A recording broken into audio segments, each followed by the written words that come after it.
అత్యుత్తమ ప్లేస్మెంట్స్ తో ఎంఎన్సీ కంపెనీలలో ఉద్యోగమే లక్ష్యమా? ఇంజనీరింగ్ చదవాలనే మీ పిల్లల కలని కేజీ రెడ్డి కాలేజ్ తో నిజం చేసుకోండి.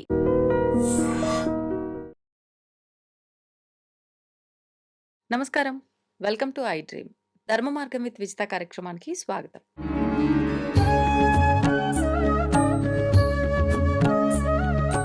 ప్రస్తుతం మనతో పాటు ఉన్నారు ప్రవచనకర్త ప్రవీణ్ కుమార్ శర్మ గారు. ఇప్పుడు వారితో మాట్లాడతాం.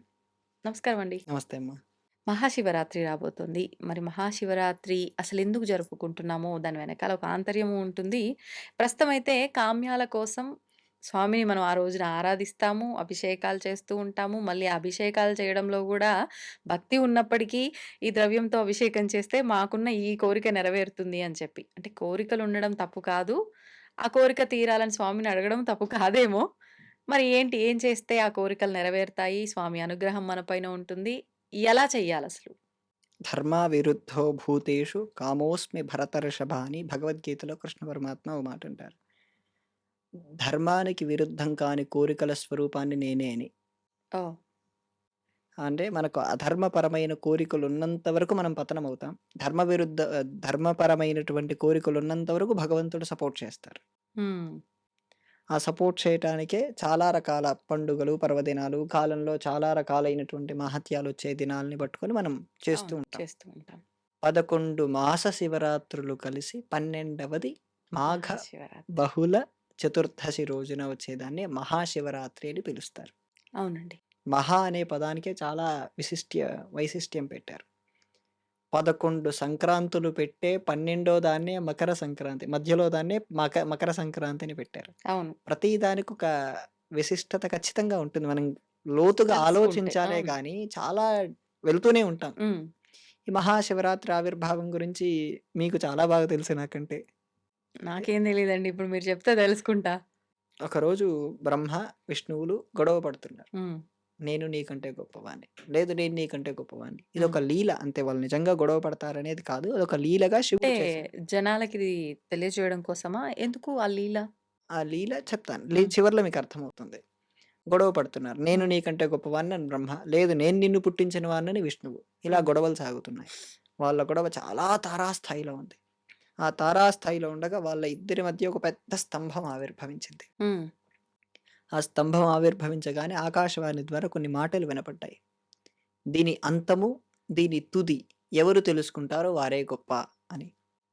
దాని అంతం తెలుసుకోవటం కోసం వరాహ రూపాన్ని ధరించి, వరాహ వాహనాన్ని ధరించి విష్ణువు, హ్మ్. హంస వాహనాన్ని ధరించి బ్రహ్మ పైకెళ్తూ ఉన్నారు. ఈయన కిందికెళ్తూ ఉన్నారు.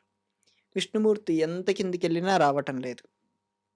ఇక నేను తెలుసుకోలేదు అని చెప్పి నిజం చెప్దామని పైకొచ్చారు. ఆ! ఇక బ్రహ్మదేవుడు పైకి అలాగే వెళ్తున్నాడు. ఎంత దూరం వెళ్ళినా రావట్లేదు. హ్మ్. దీన్ని నేను తెలుసుకోలేనేమో అనేటువంటి ఆయనకి డౌటు, ఆ క్లారిటీ వచ్చింది. రాగానే తిరిగొస్తుండగా మధ్యలో ఆ పైన ఎప్పుడో ఎన్నో కోట్ల సంవత్సరాల నుంచి కేతకీ పుష్పం పడి కిందికలా వెళ్తుంది. ఎన్నో కోట్ల సంవత్సరాల నుంచి. ఆహాహా! కేతకీ పుష్పం శివలింగం పైన పెడితే అది పైనుంచి కిందికి పడడానికి కొన్ని కోట్ల సంవత్సరాల నుంచి అలా జాలువారుతూనే ఉంది. ఆ పుష్పాన్నాపి బ్రహ్మదేవుడు నాకు విష్ణువుకి మధ్యలో గొడవ జరుగుతుంది. నేను దీని తుదిని చూశాను. దీని స్టార్టింగ్ పాయింట్‌ని చూశాను అని నువ్వొచ్చి చెప్పాలి అంటే బ్రహ్మదేవుడు అడుగుతున్నాడు. చెప్తే వరాలిస్తాడు అని చెప్పి ఆ పుష్పం గూడా ఒప్పుకుంది. గోవు కూడా ఒప్పుకుంది. వీళ్ళు ముగ్గురు వీళ్ళిద్దరూ కలిసి శివుడి దగ్గరికొచ్చారు. విష్ణువు నిజాయితీగా అవును నేను దీని అంతాన్ని చూడలేదు. దీని కింది భాగాన్ని నేను చూడలేకపోయాను అని చెప్పారు. బ్రహ్మ నేను చూశాను. దానికి సాక్ష్యంగా ఇదిగో మొగలి పువ్వు. సాక్ష్యంగా ఇదిగో గోవు అని చెప్పారు. ఆ గోవు ముఖంతో చూశాను అని, తోకతో చూడలేదని చెప్పింది. ఆ మొగలి పువ్వు అలా అబద్ధం చెప్పటం ద్వారా శివుడిలో నుంచి ఒక ఉగ్రమైన స్వరూపం బయటికొచ్చి ఆయన్ని ఏ తలైతే అబద్ధం చెప్పిందో ఆ తలని తీసేశాడు శివుడు. శివుడి రూపంలో ఉన్న కాలభైరవుడు. హుహు. అదే సందర్భంలో అబద్ధం చెప్పినటువంటి ఆ పుష్పాన్ని మొగలి పువ్వుని పూజకు పనికి రాకుండా పెట్టారు. ఇంకా ఆ పువ్వుని వాడకూడదు అనేటువంటి నిర్దేశం చేశారు. గోవు ముఖంతో అబద్ధం చెప్పి, తోకతో నిజం చెప్పటం ద్వారా తోకకే ఎక్కువగా పూజ చేయటం లాంటివి మనం చేస్తుంటాం. ముందు ముఖం కంటే తోకకే చేస్తాం. తోకకు చేసిన తర్వాత ముఖానికి బొట్లు పెట్టడం లాంటివి చేస్తాం. అది ఇప్పటి నుంచి వచ్చింది. ఆ లింగ ఆవిర్భావం జరిగింది కూడా అర్ధరాత్రి 12 గంటల సమయంలోని హుహు. లింగ ఉద్భవ కాలం. ప్రతి సందర్భం మారుతూ ఉంటుంది. ప్రతి సంవత్సరం లింగోద్భవ కాలం మారుతూ ఉంటుంది. హ్మ్. ఉదాహరణకు ఈ సంవత్సరం అర్ధరాత్రి 12 గంటల 27 నిమిషాల నుంచి 2 గంటల 2 నిమిషాల వరకు అలా ఉంటుంది. ఆహా! అంతసేపు ఉంటుంది. ఆ సమయంలో చేసేటువంటి పూజకు కానీ, ఆ సమయంలో ప్రతి ఆలయంలో, హ్మ్. ప్రతి శివాలయంలో మహన్యాసపూర్వక రుద్రాభిషేకం అని చెప్పి చేస్తాం. అవును. ఆ సమయంలో చేస్తున్నటువంటి దానికి మీరు చెప్పినటువంటి ఆ కోరికలు చాలా చిన్నవైపోయి హ్మ్. మోక్షం అనే మహాద్వారం తెరుచుకుంటుంది. కోరికలనే చాలా చిన్నవైపోయి చాలా అవన్నీ తీరిపోతాయి. హ్మ్. ఓకే. ఓకే. ఆ శివలింగ ఆవిర్భావం శివరాత్రి రోజున జరిగింది. అవి బ్రహ్మాండమంతా వ్యాపించి ఉన్నటువంటి ఆ లింగం అది ఈరోజు జరిగింది కాబట్టి దానికి శివరాత్రి ఆవిర్భావం ఇలా జరిగింది తల్లి. హుహుహు. ఈ శివరాత్రి రోజున ప్రధానంగా 3 విషయాలు ఉండాలి. ఉపవాసం, జాగరణ, శివ పూజ. దానికి అభిషేకం అని మనం పేరు పెట్టుకోవచ్చు. ఆ!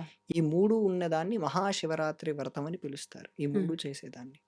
జాగరణ గురించి శివరాత్రే చాలామంది పాటిస్తాం. అవును. కానీ కానీ జాగరణ వైకుంఠ ఏకాదశికి కూడా పాటించాలి. మొన్న జనవరి 1వ తేదీ వచ్చినటువంటి డిసెంబర్ 30 తేదీ వచ్చిన వైకుంఠ ఏకాదశికి కూడా పాటించాలి. ఆహా! కానీ ఏకాదశి పాటించేటువంటి వారు చాలా తక్కువ గానీ, తక్కువుంటారు. జాగరణ అనగానే శివరాత్రి. అంతే. కానీ గ్రామ స్థాయిల్లోకెళ్ళినప్పుడు శివరాత్రి రాత్రి జాగరణ అంటే సినిమాలు గుర్తొస్తాయి. హ్మ్. శివుడి గురించి సినిమాలేయటం, హ్మ్. సినిమాలు చూపిచ్చేయటం, అదే జాగరణ అని చెప్పి చెప్పేయటం. ఆ! నిజంగా అలాగే చేస్తారు. అలాగే జరుగుతుంది. శివుడి గురించో లేదా ఏదైనా కొత్త సినిమా దేవతా మూవీస్ అన్నీ ఏమన్నా ఉంటే రాత్రిపూట వేసేస్తారు. 2 అయిపోతుంది సినిమా అయిపోయేసరికి. 3, 4 గంటల వరకు ఎక్కడైనా గుళ్ళలో ఏదైనా జరుగుతుంటుంది. చూస్తారు అయిపోయింది 4కి పడుకుంటారు. అవును. కాదు. జాగరణ ఇది కాదు. పొద్దున్నుంచి ఉపవాసం ఉండాలి. హ్మ్. ఇది కామన్. 6 కాలాల్లో పూజలు చేయాలి. హ్మ్. షట్కాల శివ పూజ అంటారు. పొద్దున ప్రతి 2, 2:30 గంటలకు గ్యాప్ ఇచ్చి ఈ పూజ అనేది చేస్తుండాలి. ఓహ్! అలా దీన్ని షట్కాల శివ పూజ అని చెప్పి పగటిపూట 3 సార్లు, రాత్రిపూట 3 3 సార్లు సార్లు అనుకోవచ్చు. చేయాలి. అలా పొద్దున్నే ఒకసారి ప్రారంభమవుతుంది. మళ్ళీ మధ్యాహ్నం అంటే 9 ఆ ప్రాంతంలో మళ్ళీ అవుతుంది. 11:30, 12 ఆ ప్రాంతంలో అయిపోతుంది. మళ్ళీ సాయంత్రం. ఆహా! అలా 3 సాయంత్రం. అలా 6 కాలాల్లో పూజ అనేది ఆ రోజు చాలా ముఖ్యమైనది. హుహు. రాత్రి అంతా పడుకోకుండా పూర్తిగా శివజపం చేస్తూ ఉండాలి. ఆ! శివజపమో, శివధ్యానమో, శివకీర్తనమో పూర్తిగా శివతన్మయంలో ఉండాలి. హుహుహు. ఆ తన్మయత్వంలో ఉండి పొద్దున 6 వరకు అలా చేయాలి. సూర్యోదయం వరకు అలా చేయాలి. హ్మ్. సూర్యోదయం వరకు చేసిన తర్వాత పడుకుంటాను అంటే కుదరదు మళ్ళీ. హ్మ్. అంతసేపు వ్రతం చేశాం గదా! ఆ వ్రతం చేసి మళ్ళీ స్నానం చేసి, మళ్ళీ నిత్యకృత్యాలు చేయాలి. హ్మ్. నిత్యకృత్యాలు పూర్తి చేసుకొని భోజనం చేయాలి. శివుడికి నైవేద్యం పెట్టి భోజనం చేస్తే అప్పుడు ఆ వ్రతం పూర్తవుతుంది. అప్పుడు గూడా మధ్యాహ్నం పడుకోకుండా ఉండలేని వాళ్ళు రాత్రి పడుకోగలిగితే సరిపోతుంది. మధ్యాహ్నం పడుకోగలిగితే పడుకోవచ్చు. శక్తి ఆహా! లేని వాళ్ళు. చాలామంది నైట్ జాగరణ అని జెప్పి ఈరోజు లేట్‌గా లేవడం, లేదంటే ఈరోజు మధ్యాహ్నం పడుకోవడం లాంటివి గూడా చేస్తూ ఉంటారు. అలా చేయొచ్చా? ఈ రేపు జాగరణ చేస్తాం గాబట్టి ఈ రోజంతా పడుకుంటాం. సరిపోతుంది. అహా! శివరాత్రి రోజే పగటిపూట. ఆ! అయ్యో! అయ్యో! మధ్యాహ్నం పూట నిద్ర ఒప్పుకోదు. ఆ! ప్రత్యేకించి ఇలాంటి వ్రత సమయాల్లో నిద్ర అనేది కుదరదు. ఓకే. మామూలు సమయాల్లో అది వాళ్ళిష్టం కానీ, మధ్యాహ్న సమయాల్లో ప్రత్యేకించి వ్రతం చేస్తున్నాం. వాళ్ళేదో వ్రతం చేయము, ఉపవాసం ఉండము, పూజ ఉండము, అభిషేకం చేయించుకుంటాం అంటే అది వాళ్ళిష్టం. హుహు. గుళ్ళోకెళ్తాం, దండం పెట్టుకుంటాం, వస్తామంటే మనం వాళ్ళ గురించి చర్చించుకోవట్లేదు. అంతే. హ్మ్. ఇది పూర్తిగా ఉపవాసం ఉన్న వాళ్ళకి, ఉపవాసం ఆచరిద్దాము అనుకున్న వాళ్ళకైతే ఇది. అంతే. హ్మ్. గుడికెళ్ళాం, దండం పెట్టుకున్నాం, లేదా అభిషేకంలో పాల్గొన్నాం, అయిపోయింది. హ్మ్. తినేస్తాను, పడుకుంటానంటే అవసరం లేదు వాళ్ళకి. హ్మ్.